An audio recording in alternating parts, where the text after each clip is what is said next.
कुठे नाही कुठेतरी कोणाच्या जीवनामध्ये काहीतरी उणिवा असतात, पण पूर्णतम अवतार कृष्ण भगवंताचा आहे. त्यांनी संसारही केला, त्यांनी परमार्थही केला, त्यांनी ग्राह्यही केलं, त्यांनी त्याज्यही केलं.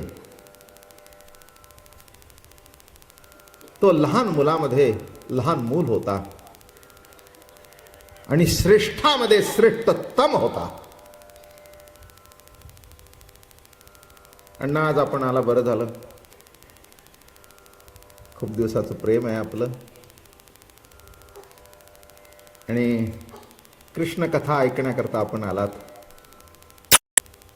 जीवनामध्ये व्यक्तिगत प्रेम हे असतं नसतं, पण एका तत्वातून जर प्रेम असेल तर ते शेवटपर्यंत टिकतं.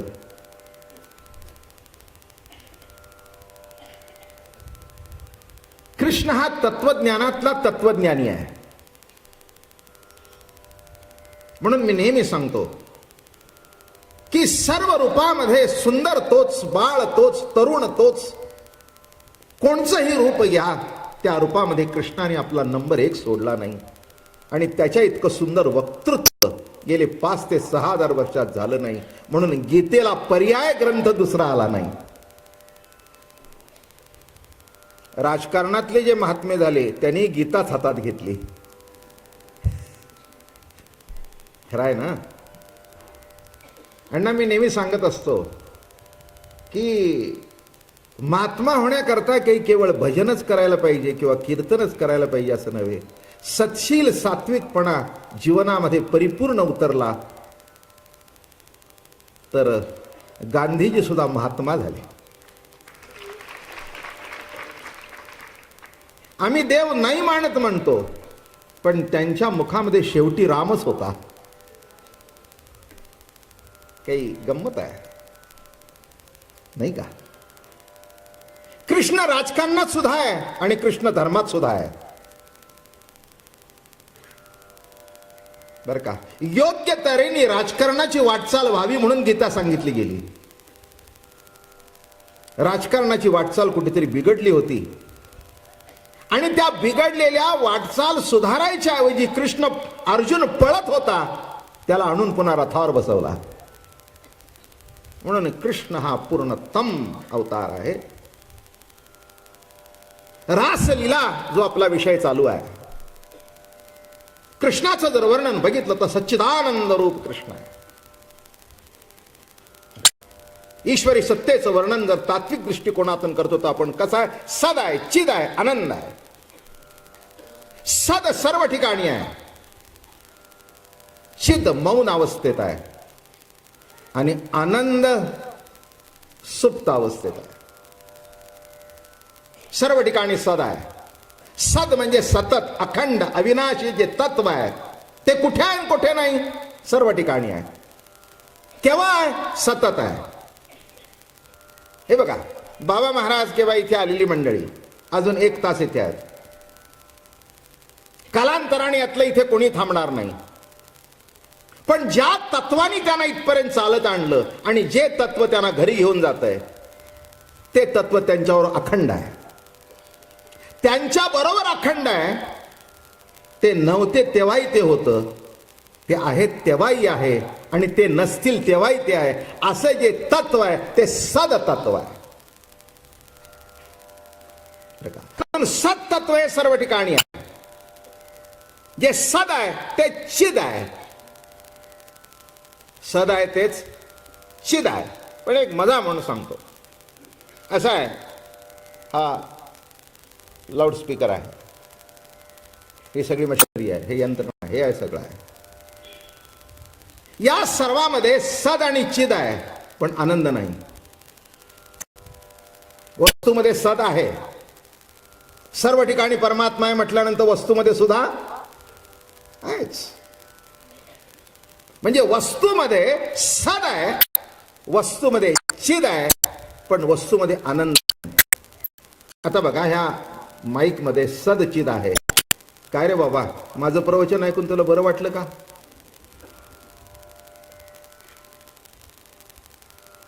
हे प्रतिक्रियाच नाही. प्रतिक्रियाच नाही. इतर माणसं हसतायत, त्याच्यातून माझं हसणं ऐकू येतंय, पण ते हसत नाही.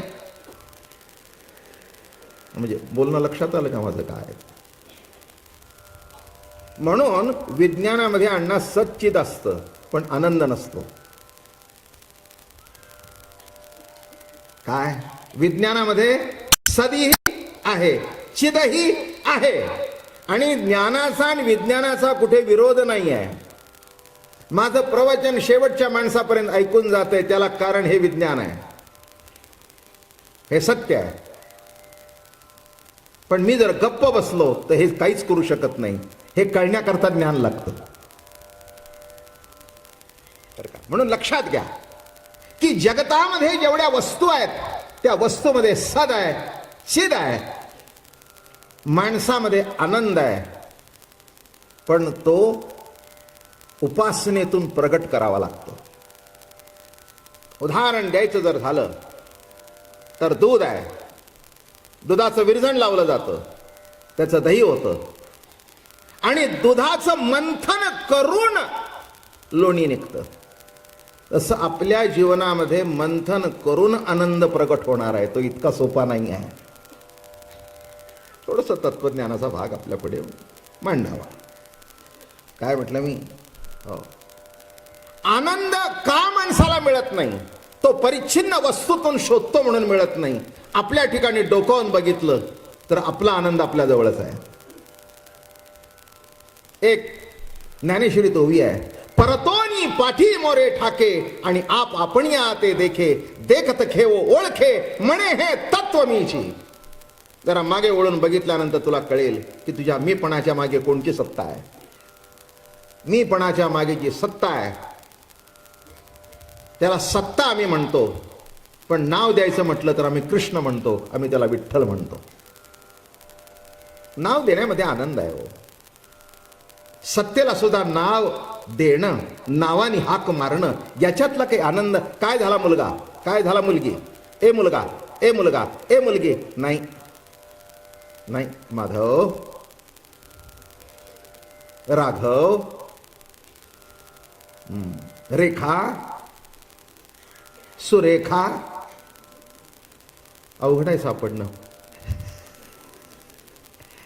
नाही का? हो, असं सरळ जीवन जाणं, सुरेख एका रेखेमध्ये जीवन जाणं मोठं अवघड आहे. इतकं सोपं नाही. नावं असतात माणसाकडे, पण ती आपलीच नावं काही काही वेळेला आपल्याला नावं ठेवण्यासारखी असतात. म्हणून कर्मरूपाने जी सत्ता प्रगट होते त्याला आपण कृष्ण म्हणतो, बरं का? ती आपल्या जवळ आहे, तुमच्या जवळ आहे, माझ्या जवळ आहे. पण जर अंतःकरणामध्ये डोकावून बघितल्यानंतर त्याची जाणीव होते. म्हणून ते घुसळण सांगितलं मी. असं घुसळल्याबरोबर असं लोणी आलं. नवनीत आलिया हाता आता रीते ताक कोण घुसळी. नवनीत हातात आल्यानंतर घुसळ, किंबहुना घुसळणे जे आहे ते नवनीत हातात येण्याकरताच आहे. तसं जीवनातली जी प्रक्रिया प्रत्येक आहे ती आनंदा करताच आहे. आनंदा करताय पण आनंद मिळत नाही, हे वास्तव्य आहे.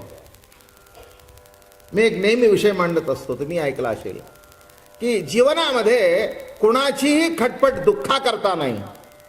बिगर खटपट करता दुःख वाटणीला येतं, आणि सुखा करता खटपट करून सुद्धा सुख वाटणीला येत नाही. काय गंमत आहे? जीवनाची खटपट कशा करताय? आनंदा करताय ना. एकाने तरी हात वर करून सांगा की महाराज नाही, आम्ही दुःखा करता खटपट करतोय. एक ओवी लिहिली महाराजांनी, मज लागी दुःख भावे ऐसे कोणी भावे ना जीवे, नवांछिता दुःख पावे येणे नपवे स्वतंत्रता. इच्छा नसताना दुःख वाटणीला येतं. इथेच जीव परतंत्र आहे सिद्ध होतं आणि ईश्वर स्वतंत्र आहे. मला दुःख व्हावं असं कुणाला वाटत नाही. किंबहुना खटपट दुःखा करता नाही, खटपट सुखा करताय, पण वाटणीला दुःख आल्याशिवाय राहत नाही. हेही कटू सत्य आहे. म्हणून लक्षात घ्या की आनंद हे परमात्म्याचं स्वरूप आहे. जी गोष्ट तुमच्या खिशात आहे ती खिशातच मिळेल, घर शोधून मिळणार नाही. एक तुकाराम महाराजांचा अभंग आहे, तुझे आहे तुझं पाशी परी तू जागाच पलाशी. जे तुझं आत्मतत्व आहे ते तुझ्या जवळच आहे. फक्त जरा मागे वळून बघ. मागे वळून बघितल्यानंतर तुला कळेल की ते ईश्वरी तत्व तुझ्या जवळ आहे, तुझ्या जवळ आहे. नव्हे नव्हे तुझ्याजवळ नुसतं जवळ नाही तर तुझ्याशी ते तत्व रास खेळत आहे. डोळ्यातून दिसणं प्रगट होणं ही डोळ्याची रास आहे. डोळा आहे पण दिसण्याचं जर घर्षण झालं नाही तर काय बघतो हे कळणार नाही. ही भगवंताची चाललेली अलौकिक रास आहे.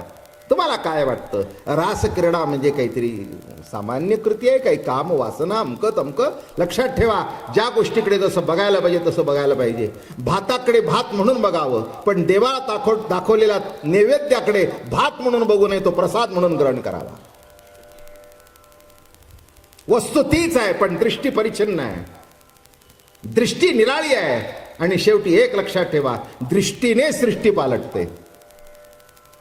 म्हणून एक सांगू का, जगाला पालटण्याचा प्रयत्न करू नका. तुमचे तुम्ही पालटला की जग आपोआप पालटल्यासारखं होईल. हेच वस्तुस्थिती इथे आहे. नाही, जग पालटायला जाता तुम्ही जगातले नाही का? आमची गणित आणणं अशी चालली आहेत, हातचा सोडून बाकीची बेरीज आहे. बेरीज करताना कसं झालं, हातचा विसरला. मुलगा लहान होतं ते पोर म्हणाले, बाबा एवढं काय, मी 4 आणि 5 9 अमकन तमकन एवढे मोठे मोठे आकडे बोजले आणि एक सुटला तर काय आहे. ते म्हणले एक सुटला तर तसं काही घडलं नाही पण उत्तर चुकलं. तसं नीट लक्षात ठेवा, संसारामध्ये यशस्वी आहात, नाव लौकिक तुम्हाला मिळालं मला मिळालं, पण एक जर हातचा सुटला, हातचा म्हणजे माझा अर्थ असा आहे, हातचा आहे तो सुटला. त्याला कॅल्क्युलेशन करण्याकरता निराळं काही करायचं नाही. हातचा आहे, हातचा आहे, हक्काचा आहे, तुमच्या जवळ आहे. फक्त एक करा, जरा मीपणाच्या मागे कोण आहे ते डोकावून बघा. नाही का, साधं रस्त्याने चाललेलं मूल आणि जरा आईला गंमत करावीशी वाटते त्या मुलाची, त्या मुलाला मोकळं सोडते, मग ते असं असं जातं. एक मनुष्य म्हणाला, काय बॉय मूल चाललंय. दुसरा म्हणाला, गडबड करू नकोस, मूल आहे त्या अर्थी त्याच्या मागे आई आहे. मूल आहे त्या अर्थी त्याच्या मागे आई आहे. आणि खरंच ती होती. मग तिला म्हणाला, असं का करता? अहो जरा पोराची गंमत करत होते, जरा पोराची गंमत करत होते. म्हणजे मुलाच्या अस्तित्वातून जसं आईचं अस्तित्व न दिसता सुद्धा आई दिसते, आई दिसली नाही पण बाळ आहे त्या अर्थी आई आहे हा सिद्धांत आहे. तसं जीव व्यक्त रूपाने जगतामध्ये प्रकट झाल्यानंतर देव आहे का नाही याची चर्चा करण्याचं काही कारण नाही आहे. फक्त मागे वळून बघा. परतोनी पाठी मोरे ठाके. आणि असा हा रास, असा हा विलास अलौकिक चालू आहे. मी अनेक दृष्टांत देत असतो. सध्या आपली रास क्रीडा चालू आहे. जीवनामध्ये प्रत्येक कर्मामध्ये रास आहे. रास कुठेतरी असं घर्षण आहे, कुठेतरी संबंध आहे आणि त्याच्यातून एक नाविन्यपूर्ण काहीतरी निर्माण होतं.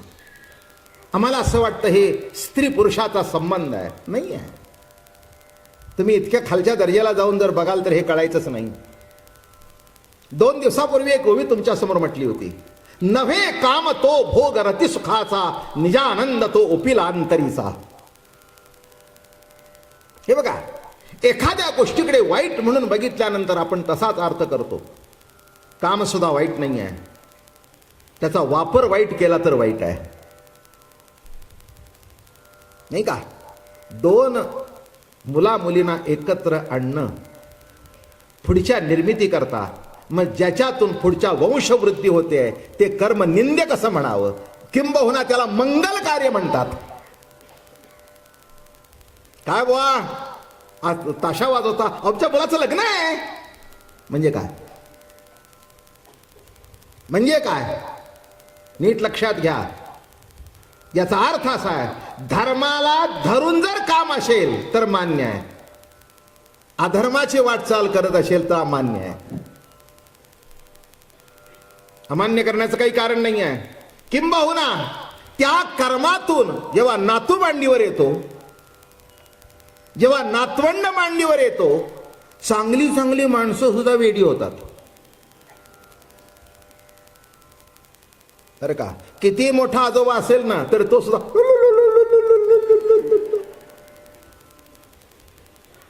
एक मोठे विद्वान साहित्यिक होते, ते लुलुलुलु. मी म्हटलं वा तुमच्या तोंडातून शोभत नाही.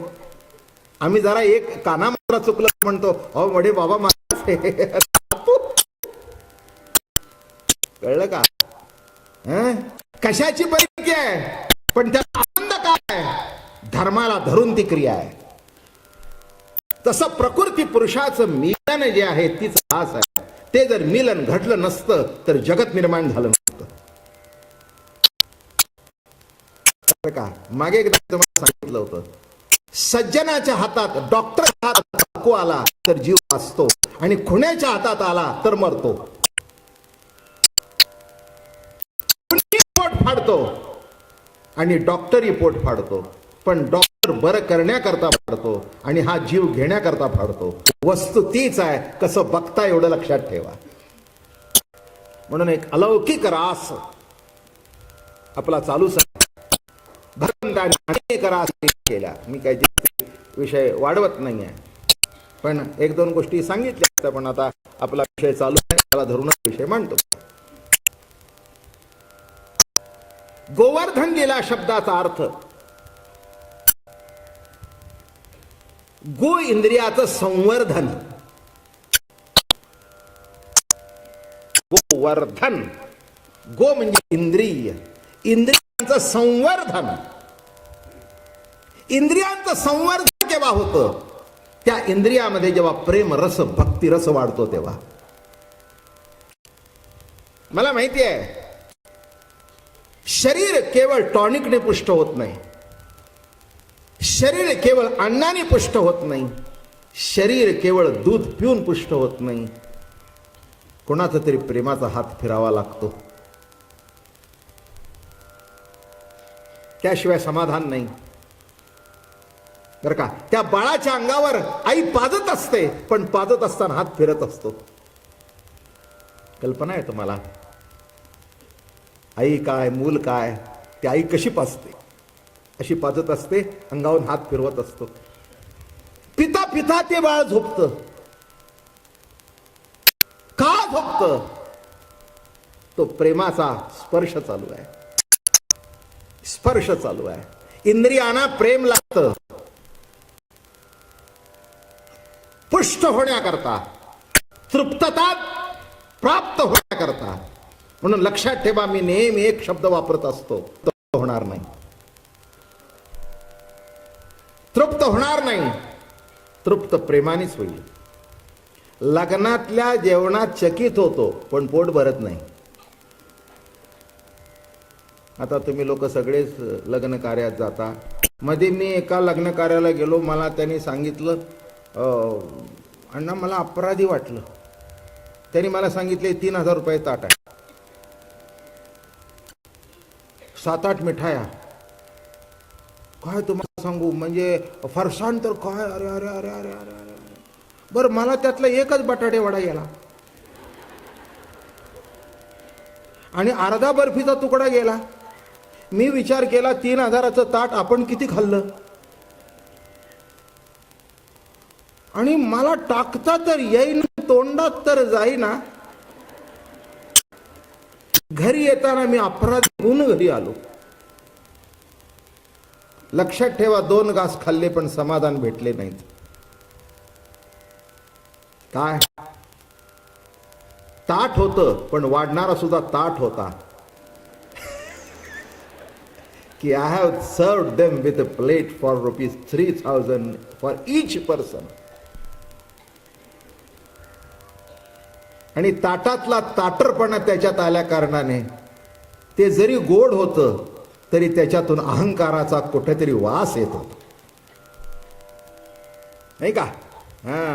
मग कसं तरी आपलं झोपला. बायकोला म्हणाला सकाळी जरा काहीतरी चांगलं करून आणो. ते म्हणल्यावर रात्री एवढं जेवायला गेला. अगं कशाचं जेवण म्हणला. आणि प्रत्येक वस्तू म्हणजे कुपथ्य. कसं जेवतो? मग बायकोने 2 घास वाढले प्रेमाने. आता म्हणाला बरं वाटलं बरं का. आता मला सांगा, ज्याच्यामध्ये बदाम पिस्ते घातले होते, उत्तम तूप होतं, ते बरं वाटलं नाही, आणि साधे घरच्या आईच्या हातचं किंवा बायकोच्या हातचं. कारण का? त्यामध्ये प्रेमाचा स्पर्श आहे. इंद्रियांना प्रेमाचा स्पर्श लागतो. लक्षात ठेवा, एखादं कोणी आलं ना, त्याच्या पाठीवर हात ठेवलं की त्याला बरं वाटतं, नाही का? एक लक्षात ठेवा, स्पर्श म्हणजेच रास. स्पर्श म्हणजेच रास, नाही का? पण एक लक्षात ठेवा, ज्याच्यामध्ये विकार आहे तो भोग आहे, आणि ज्या स्पर्शामध्ये निरपणपणा आहे ती रास आहे. मी एकांना इथल्या लोकांना दृष्टांत सांगितलं होतं, पण तुम्ही आला म्हणा सहज आठवलं. एक फार सुंदर गोष्ट आहे माझ्याकडे.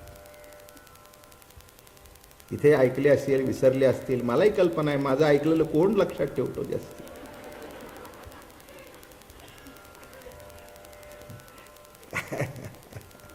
हो, पुष्कळाला मीच काय सांगितलं ते माझ्याच लक्षात राहत नाही, तर तुमच्या तरी कुठून राहणार? तेव्हा मी काही तुम्हाला दोष देतो अशातला काही भाग नाही आहे. स्पर्श रास सांगतो. मुंबईच्या रस्त्यावर हे भिकारी उभे राहतात बघा. फार फार अतिशय सुंदर गोष्ट आहे, मला अतिशय आवडते. भिकारी उभा राहतो, असे हात पसरून उभे राहतात. आता तो भाड्याचा आहे का नोकरीचा आहे हे मला चिकित्सा करायची नाही, पण भिकारी उभे राहतात. त्यांना देऊ का न द्यावं हे चिकित्सा मी करत नाही, माझा प्रश्न येत नाही. माझ्या गोष्टीपुरता माझा प्रश्न आहे. आणि तो असा उभा होता. त्या भिकाऱ्यांचं सुद्धा मस्त मजा असते बरं का. तुम्ही असा केला की त्याला कटतं गिराईक आहे, आणि तुम्ही त्याच्याकडे दुर्लक्ष केलं ना की ते निघून जातं. तेव्हा एक मनुष्य असा त्याच्या अंगावरून चालला होता. त्याला वाटलं याला काहीतरी द्यावं, म्हणून त्यांनी काय केलं, बॅक पॉकेटला हात घातला. आणि बॅक पॉकेटला हात घातल्यानंतर त्याला जाणवलं की आपल्या खिशात पाकिटच नाही. घरी राहिलं आपलं पाकिट. आणि शेवटी काय असतं, कोणत्याही माणसाला आशेला लावणं आणि मग त्याचा विरस करणं बरं नसतं. मग तो असा हात घातलेला, त्याला असं वाटलं हे काही बरंचबर झालं नाही. एक भिकारी आहे रस्त्याचा, आपल्याकडे किती आशेने बघतोय, आणि आपण खिशात हात घातला आणि त्याला देऊ शकत नाही. पुढे काय केलं माहिती आहे त्यांनी? तो जवळ गेला आणि त्याचे हात हातात घेतला त्याने. आणि सज्जन होता तो माणूस. म्हणे माफ कर रे मला, मी तुला उगीचच आशेला लावला. अंगावून गेलो असतो तर बरं झालं असतं, पण मी तुला आशेला लावला खिशात हात घालून. मी उद्या येईन ना तेव्हा खरंच मी तुला, जो काही मी तुला थांबवलं, तुझी निराशा, 10 रुपयाची नोट ठेवीन. पुढचं ऐका. त्या भिकारीने हातात हात घेतले.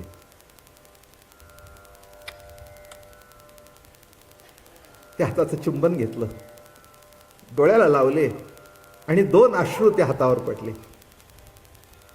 ते म्हणे काय रे झालं बाबा, इतका दुखावला गेलास का? नाही हो म्हणे मालक, नाही दुखावला गेलो. या हातामध्ये आतापर्यंत 100ची नोट पडली आहे, पण माझा हातात हात घेणारा आज तुम्हीच भेटला. आजपर्यंत माझा हातात हात कोणी घेतला नाही. माफ करा, पुन्हा येताना 10 रुपये टाकू नका, पण केव्हा तरी जाता येता एकदा माझा हातात हात घ्या. एवढंच सांगायचंय मंडळी. आई वडील मित्र सखे वस्तू देऊ नका, पण जाता येता एक प्रेमाचा हातात हात घ्या. पुष्कळ झालं, पुष्कळ, काही गरज नाही आहे. वस्तू कुणाला पुरत नाही. कृष्ण का लोकप्रिय झाला? त्यांनी प्रत्येकाच्या हातात हात घेतले, एका ताटात जेवले, आपल्या हाताने त्याला भरवलं, आणि त्याच्या हाताने उष्ट त्याचं आपण खाल्लं, म्हणून कृष्ण लोकप्रिय झाला. किती वर्म आहे याच्यामध्ये. गवळी आमची ताक पिरे काय पोरे चांगली. तुम्हाला काय वाटतं, रास काही त्या गवळणींच्या बरोबर झालं? मुखा माझी मुख घालितो देव. बर का? अहो काय तुम्हाला सांगू, त्या गोकुळ चरित्रातलं काही काही भाग मला असा आवडतो. गवळी आमची ताक पिरे काय पोरे चांगली. ताक पिरे म्हणजे ताक पिणारी पोरं. आता त्यांच्या अंगाला वास कसा? अलीकडे या लोकांना कळणार नाही. पूर्वीच्या काळी, जुन्या काळामध्ये जेव्हा दूध दुभतं घरात असायचं, मोठं कुटुंब, 3-4 भाऊ. मग एक बाई त्यातली त्या लोण्यावरच असायची. मग ते लोणी घुसळताना की नाही ताक काढताना ते सबंध त्या लुगड्यावर ओढायचं आणि ते वास सुद्धा त्या लुगड्याचा. पूर्वीच्या काळात त्या बायकांची लुगडी सुद्धा ते काय दिवसातून 3 बदलत होत्या काय.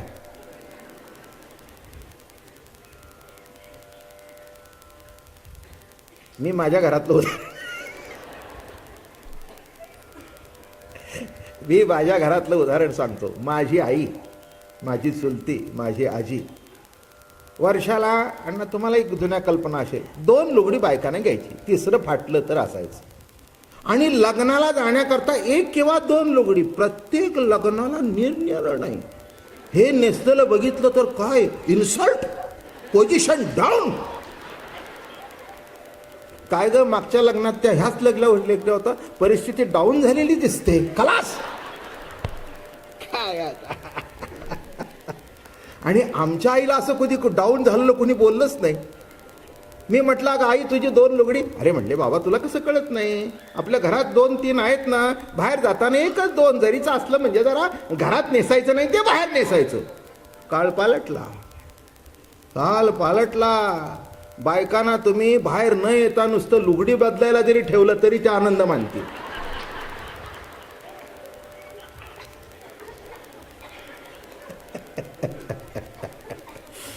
असो, हेही आमची फोडणीमध्ये असतेच बरं का.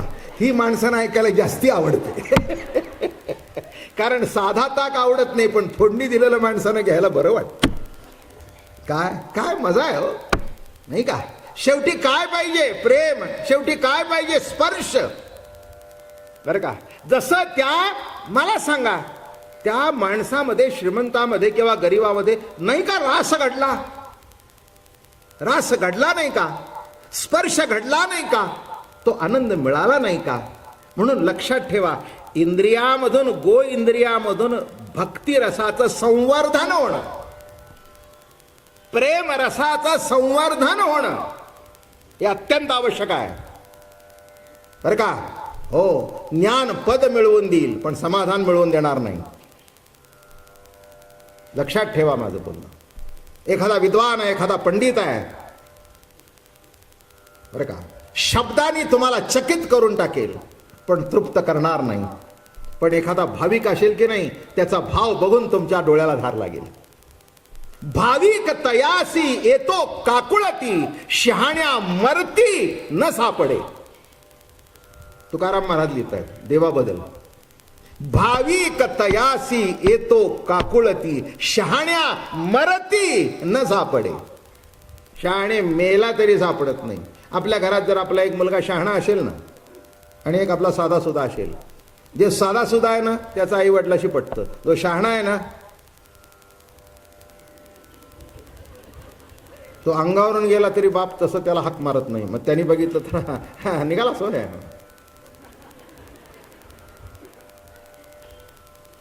आणि ज्याचं जमतं ना, अरे बाळा डबा घेतलास का रे. मी एका घरात असं होतो, असंच माझ्याकडे पुष्कळ, आता वर्षातून मी दुसऱ्याच्याच घरी जास्ती राहतो. काय नशिबी आहे बघा, काय नशिबी आलंय बघा. आपल्या घरात राहायचीच पाळी नाही, दुसऱ्याच्याच घरात राहावं, जे तुम्ही वाढाल ते खावं. असो, विरोधाचा भाग सोडून द्या. पहिला गेला त्याने असं बोललं, हां. दुसरा गेला त्याने हाक मारला, अरे बाळू डबा घेतलास का. आई पण धावत आली, अरे बघ मोरंबा घेऊन जा, आज जरा भाजी चिकट होती. ते गेल्यावर मी म्हटलं मगाच्याला विचारलं नाही, याला काय विचारलं नाही, तो मोठा आहे. बाबा महाराज तोच आम्हाला शिकवतो, आम्ही काय त्याला शिकवणार. भाविक तयासी येतो काकुळती, शहाण्या मरती न सापडे. हा घरातला दृष्टांत घ्यायचा आणि जरा वर देवाकडे लावायचा, संपलं. पंडित असू दे, विद्वान असू दे, ज्ञानी असू दे, तो म्हणेल ठीक आहे शहाणा आहे, ठीक आहे विद्वान आहे, शहाणा आहे. पण ही गवळ्यांची ताक पिरे त्यांच्या मागे लागत होता. बघा काय रास त्या गवळ्यांच्या पोरांचं, इतकं देवावर प्रेम. अहो ताक गोड लागलं की नाही की असं धावत येतो. आता घरात येईतोपर्यंत ते तोंडात जायचं. मग कृष्णाने मग कृष्णाने काय करावं माहिती आहे का? तो असा ताकाचा आलेला फेस आहे की नाही, तो चाटून घ्यावा. काय रासलीला आहे. तुम्ही रासलीलेला फार लहान केली की ज्याच्यामध्ये गवळणी आणि कृष्ण ठेवला. नाही, गोपांच्या बरोबर सुद्धा रास होती. इथे गवळणी विसरून जा. ज्याचे जो भक्त आहे त्याच्याबरोबर रासच आहे. जो विभक्त आहे तिथे रासच नाही. रास म्हणजे भक्त. भक्त कोण? जो विभक्त नाही तो भक्त. भक्ती करतो तो नव्हे, भक्तीची कृती म्हणजे भक्ती नव्हे. जो देवापासून विभक्त नाही तो भक्त. ही भक्तीची व्याख्या आहे. म्हणून गोवर्धन शब्दाचा अर्थ असा आहे, गो इंद्रियांचं संवर्धन होणं. केव्हा होतं? प्रेमाने, आपुलकीने, जिव्हाळ्याने. हे लक्षात ठेवा. त्याशिवाय संवर्धन होत नाही. त्याच्यानंतर मी आता जास्ती विषय थांबत नाही, कारण अजून पुढे जायचे आपल्याला. त्याच्यानंतर चीरहरण लीला तुम्हाला सांगितली. गोवर्धन लीला, चीरहरण लीला. आणि मग आता जी लीला सुरू होणार आहे त्याच्या सुरुवातीला जे घडलं की नाही, ती भगवंताची बासरी. बरं का? भगवंतानी बासरी घेतली आणि वाजवायला सुरुवात केली. भगवंत सततच बासरी वाजवतो, पण सगळ्याला ऐकायला येत नाही. ज्यांना ऐकायला येत नाही ते म्हणतात आम्ही देव मानत नाही. नाही का? हो, आपल्या घरात सुद्धा असं घडतं नाही का? आपण मुलांना हाक मारतो, त्यांचं चित्त दुसरीकडे असेल तर ऐकायला जात नाही आपले शब्द. मग आपण जर बाहेर जाऊन त्यांना म्हटलं अरे मी तुला हाक मारत होतो, अगं मी तुला हाक मारत होतो, मी ऐकलंच नाही, कसं ऐकणार? दिसणाऱ्या आईबापांचे शब्द आपल्याला ऐकायला येत नाहीत, तर न दिसण्याच्या कृष्णाची मुरली कशी कानात शिरावी? ते मुरलीचे शब्द कानात शिरण्याकरता सुद्धा कान त्याच्याकरता आतुर पाहिजेत. मी एकदा मागे म्हटलं होतं, यंदा पंढरपूरलाही म्हटलं, आतुर थैछु मुख जोवानी. आमची मीराबाई म्हणते, आतुर थैछु मुख जोवानी घेरे आवो नंदलाल. काय म्हणते? आतुर थैछु. गुजराती गीत आहे. मीराबाई तिकडची राजस्थानातली होती. हिंदी पद जशी तिने केली तशी गुजराती मधून सुद्धा केली. आतुर थैछु मुख जोवाने घेरे आहो नंदलाला. अरे नंदलाला, मी तुझी वाट बघते, केव्हा भेटणार मला तू? एक लक्षात ठेवा, आपण वस्तूची वाट बघतो, आपण विषयांची वाट बघतो, आपण स्त्रीची वाट बघतो. प्रभूची कधी वाट बघितली नाही का? अवघडच आहे. एकंदर जीवनाचा गणित जर काढलं, आपल्याला देवाची आठवण केव्हा होते? एखादं काम करून घ्यायचं असेल तर. माफ करा मला, एखादं जर काम होत नसेल तर त्याच्या कानावर घालायचं आणि त्याला एजंट म्हणून मध्यस्थी पाठवायचा. हे एकदा आमचं अडलेलं आहे, तेवढं तुम्ही करून या. मग आपण म्हणतो गणपती पावला, राम पावला, दत्त पावला, विठोबा पावला. माझं बोलणं कळलं का? एक सांगू, साध्य परमात्म्याला माणसाने साधन केलं. साध्य परमात्म्याला साधन केलं. कदाचित साधनामध्ये यशस्वी होत असतील, पण जीवनामध्ये जे अंतिम समाधान पाहिजे ते नाही मिळत. हो, खरी जर भक्ती असेल तर देव काम करतो तुमचं, त्याच्याबद्दल काही वाद नाही आहे. तुमच्या उपयोगी पडतो, का पडणार नाही?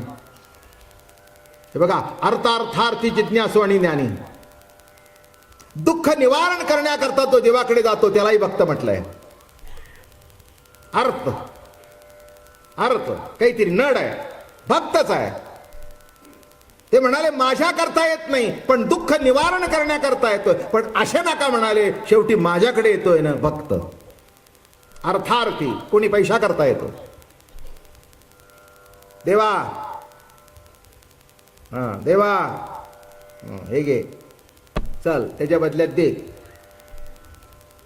आहे ना. याच्यातला मोठ्यातला मोठा श्रीमंत देव म्हणजे बालाजी, आहे का नाही. आपल्या पांडुरंगापुढे एवढं कधी येतं का? कधीच येत नाही. परवा ते साऊथ इंडियनची मी सांगितली की नाही, इथे कोणाला माहित, कोणाला तरी इथे सांगितलं नाही, तिथे सांगितलं. मद्रासची चेन्नईची मंडळी आली होती, 100 लोक तिथे माझे माळकरी झाले. आणि तिथली लोक कोणाला, त्या लोकांना म्हणाली की why you are going to Maharashtra when our Balaji is here. You are going to the god of poor people. Our Balaji is such a rich god. मला म्हणाले ते लोक असं म्हणाले. म्हटलं just go and tell them Balaji make you rich and Pandurang enriches your life. Pandurang enriches your life. तो तेच घोकत गेला. म्हणला Baba Maharaj, I will tell them this only. नीट लक्षात ठेवा, श्रीमंत होणं निराळं आणि जीवन समृद्ध होणं निराळं. ते बनवाशांनी म्हटलंय की these people they are only rich but not prosperous. They are rich but not prosperous. They are well dressed but not clean. They are well dressed. कपडे चांगले केलेत पण स्वच्छ नाहीत, आतून स्वच्छ नाही. लक्षात ठेवा. They are not religious but pure enters.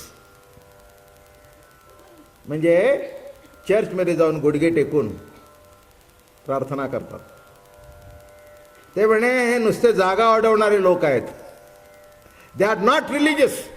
नीट लक्षात ठेवा, आपण कशा करता आलोय? केवळ वरपांगी परमार्थ करण्याकरता ही 1 महिन्याची प्रवचनं नाही आहेत. आत्ताच मी सांगितलं अण्णांना, 15 वर्ष देवाच्या कृपेने एकही दिवस खंड न होता चाललंय. अभिमान नाही बरं का, पण कृपा सांगितली मी. अहो, एवढं करून घेणं सातत्याने काही साधी गोष्ट आहे का? माणूस काय करतो? एक केलेला नेम टिकत नाही आणि एवढ्या वर्ष करून घेणं याचा अर्थ समजावं. आपल्यावर बघू नये आपण केलं म्हणून, जरा मागे वळून बघावं. आहे तो मागे, आहे तो मागे. एवढंच नीट लक्षात घ्या. म्हणून म्हटलं मी, हा जो रास क्रीडा चालू आहे आणि काय घडतं की हे क्षीरहरण लीलेच्या नंतर जे आलं, कसं घडलं? सर्व उपाधी वस्त्र देहाला झाकून टाकतं, त्याप्रमाणे देह अहंकार आत्मसत्तेला झाकून टाकतो. काय सांगितलं मी? वस्त्र देहाला झाकतं, त्याप्रमाणे देह अहंकार आत्मसत्तेला झाकून टाकतो. ही चिरहरण लीला आहे. ती केवळ देहावरचं वस्त्र नाही, देह अहंकाराने जी आत्मसत्ता झाकली गेलेली आहे. लक्षात ठेवा. तसं जर बघितलं तर तुम्ही निजानंद रूप आहात, आत्मस्वरूप आहात. पण म्हणता काय? मी ब्राह्मण, मी क्षत्रिय, मी वैश्य, मी शूद्र. आहात कोण? नाहम मनुष्यनच देव यक्ष न ब्राह्मण ना क्षत्रिय. आत्मरूप आहात. कोण आहेस? ब्राह्मण का क्षत्रिय का वैश्य का शूद्र? कोण आहेस? नेमका कोण आहेस? कुठे आहेस ब्राह्मण? दाखव. कुठे आहे क्षत्रिय? दाखव. कुठे आहे वैश्य? दाखव. कुठे आहे शूद्र? दाखव. ईश्वरी सत्तेतून फक्त 3च, जगत, जीव आणि परमात्मा, एवढे 3 शब्द आहेत. तो जीव ब्राह्मण का क्षत्रिय का वैश्य का शूद्र मला माहिती नाही, ते तुमचं तुम्ही बघून घ्या. काय जीव शब्दाचा अर्थ? जीव. जीव शब्दाचा अर्थ जीव. लक्षात ठेवा. तत्वज्ञानावर आपण बोलतोय. खालच्या लेवलला मग काय बोलायचं ते बोला. खालच्या लेवलला किती भाग करायचे ते करा, नाही का? मग अपर क्लास, BC, OBCचे लढे चालूच आहेत अण्णा. काय ते संपले? बाई आज प्रेसिडेंट झाली तरी 33% चालूच आहे. म्हणजे तिने 100% कव्हर केलं बरं का. काय सध्या गंमत झाली नाही का? 100% कव्हर झालं तरी 33% करता नाही. मला एकच कळत नाही, आमच्या वारकरी संत परंपरेमध्ये हा भेदच नाही आहे. कारण का? कशाचं आवरणच नाही वर. आत्मसत्तेकडून जीवाला बघायचा विषय सोडून बोलत नाही आहे मी. काय अंगावरचं वस्त्र हे आवरण निराळं आणि आत्मसत्ता झाकली जाणं हा भाग निराळा. आत्मसत्तेवर आवरण आल्यामुळेच आमची नजर संकुचित झाली. ब्राह्मण का क्षत्रिय का वैश्य का शूद्र, गरीब का श्रीमंत, चांगला का वाईट. ज्ञानेश्वर महाराज म्हणाले मला माहिती नाही आहे. जे जे देखो दाय दिठी ते ते आत्मत्वची उठी. बाप गुरुवाक्याची कसवटी दृश्याचे पोटी परब्रह्म नांदे. जे जे देखो जाय दिठी, जे जे दृष्टीने बघावं तिथे मला आत्मसत्तेचं दर्शन घडतंय. अशीच आहे दृष्टी, असंच आहे नाही का. दुर्योधनाला चांगलं कोणी भेटलं नाही आणि धर्मराजाला वाईट कोणी भेटलं नाही. का? दृष्टीच. दृष्टीच. म्हणून परमार्थ देव भेटण्याकरता आपल्याला करायचा नाही आहे, आपल्या दृष्टीत पालट व्हावा एवढ्याकरता परमार्थ करायचा. हे बेसिक लक्षात घ्या. कायम सांगत आलोय पण पुन्हा पुन्हा सांगतो. कुणाला वाटत असेल की आपल्याला महिनाभर गेल्यानंतर देव भेटेल, बिलकुल भेटणार नाही. भेटायचं कारणच नाही आहे. तो तुम्हाला कधीही सोडून गेलेला नाही आहे. भेटण्याचा प्रश्न आलाच कुठे? कळण्याचा आहे. कळण्याचा आहे, भेटण्याचा प्रश्न नाही आहे. असं कसं म्हणता? सर्वम खल्विदम ब्रह्म, सर्व ठिकाणी ब्रह्म आहे म्हटल्यानंतर तो भेटायचा प्रश्न आला कुठे? हा, कळण्याचा म्हणा. कळण्याकरता कोणीतरी संत भेटावे लागतात. संताचे संगती मनोमार्ग गती आणि आकळावा श्रीपती येणे पंथे. संतांच्या संगतीमध्ये मग ते संत म्हणतात, अरे जरा जरा तुझ्या मीपणाच्या मागे बघ रे, जरा डोकावून बघ रे, डोकावून बघ रे. तुला बघितल्यानंतर कळेल की तोच आहे, तोच आहे. तू पुढेच पळतोयस. मी केलं, मी केलं, मी केलं, मी केलं, मी केलं, मी केलं. अरे काय केलंस तू? काय केलंस तू? तुझा हात सुद्धा तुला उचलेना असा होतो कधी कधी. आपण म्हणतो ना हात माझा. माझाच हात माझ्या विरुद्ध बंडगिरी करून उचलू का नाही? माझा डोळा का कमी दिसावं? माझा गुडघा का दुखतो? याच्यातून नाही कळत का हे आपलं काही नाही? माणूस काय म्हणतो? माझा गुडघा दुखतो. तुझा? आणि दुखतो कसा? तुझा गुडघा आणि दुखतो कसा? दुखतो. तुझा डोळा कमी दिसतो असं कसं? याच्यातून तुला कळत नाही का की याच्यातलं तुझं काही नाही? ज्या दिवशी तुम्हाला कळेल हे आपलं नाही आहे, प्रभूचा प्रसाद आहे, त्या दिवशी सगळा आहे तो आनंदाने सेवन करा. एवढ्या करता हे रासलीला आहे. तुम्हाला काय वाटलं काय मी ते अगदी काय टिपरे बिपरे तर सांगणारच आहे. हा, तेही आता सांगणारच आहे. पण मला काय करायचंय? तुम्ही म्हणाला आजचा 5वा दिवस आहे, पुढे गाडी सरकतच नाही. पुढे गाडी सरकेल कशी? आहे ते नीट समजू द्या पहिल्यांदा. जे आहे काय काय ऐकलं आणि एका एका रासेतून आपण कसे पुढे सरकलो. रास क्रीडा ही रास आहे निजज्ञानाची, भक्तीची, प्रेमाची रास आहे. इतकी मोठी रास आहे की या जन्मामध्ये तुमच्या जाणीवेत येणार नाही, तुमच्या नजरेत येणार आहे, कानाने ऐकता येणार नाही, एवढी मोठी रास आहे बरं का. त्या रासेतला आनंद लुटण्याकरता शिव भगवान सुद्धा तिथे आले. सांगेन काय सांगेन. म्हणून कुठे आलो आपण? की भगवंताने बासरी वाजवली. अधरी धरो निया वेणू, अधरी धरो निया वेणू, वेणू वाजविला कोणी नेणू, अधरी धरो निया वेणू. अधरावर वेणू धरला. काय मजा आहे नाही का? गोकुळामध्ये एक आश्चर्य बघायला मिळेल. देवाच्या हातात कोणतेही शस्त्र नाही आहे. एका हातात बासरी आहे, एका हातात मुदा आहे, मयूरपिच्छ वेटी आहे, हातामध्ये शस्त्र नाही आहे, बासरी आहे एका हातामध्ये बरं का. ती बासरी तो कधी खाली ठेवत नाही. ठेवली तर कमरेला ठेवतो. कमरेला आहे म्हणून जिवंतपणा आहे. खाली ठेवली तर बासरी संपली, कारण श्वास फुकायचा थांबला. हं? एक सांगू का, या सगळ्या बसलेल्या बासऱ्याच आहेत ना. प्रत्येक बासरीमधून प्रभू श्वास फुकतो आणि श्वास फुकल्यानंतर त्या बासरीमधून निरनिराळी सुरावट निघते, जिवंतपणा. हा प्रभू त्या बासरीमध्ये श्वास फुकतोय, आवाज टाकतोय, याचं दर्शन आहे. हं? आणि काय म्हणता, देव भेटायचा आहे.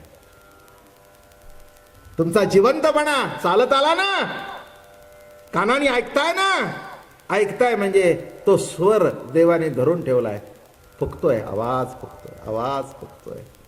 अधरी धरोनिया वेणू, वेणू वाजविला कोणी नेणू. कोण वाजवते एवढं सुंदर. आपल्यामध्ये सुद्धा एक अनाहत नाद निघतो. शांत बसलो तर तुम्हाला तो नाद ऐकायला येईल.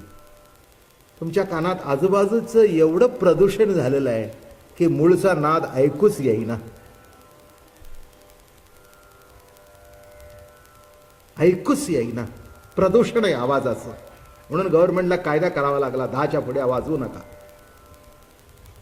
हा, आजूबाजूला 10 आवाज माणसं बोलत असतील की नाही, लग्न कार्यामध्ये इतकं बोलतात, ही बोलते, ती बोलते, ती बोलते, त्याला ऐकूच येत नाही. का ऐकू येत नाही? बहिरा झाला म्हणून का? नाही नव्हे, सगळे आवाज एकत्र आले. तसं जीवनामध्ये संसारातले आवाज एवढे वाढले की मूळचा जो प्रभूचा आवाज आहे तो आवाजच ऐकू येत नाही. त्या आवाजाशी एकरूप होणं नमे रास. अधरी धरो निया वेणू, वृंदावनी वेणू, वेणू कवणाचा माय वाजे. वृंदावनी वेणू, वेणू कोणाचा माय वाजे. वेणू नादे गोवर्धन गाजे.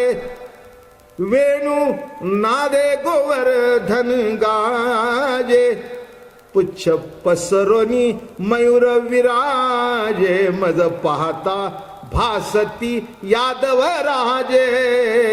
वृंदावनी वेणू, वेणू कवणाचा माय वाजे.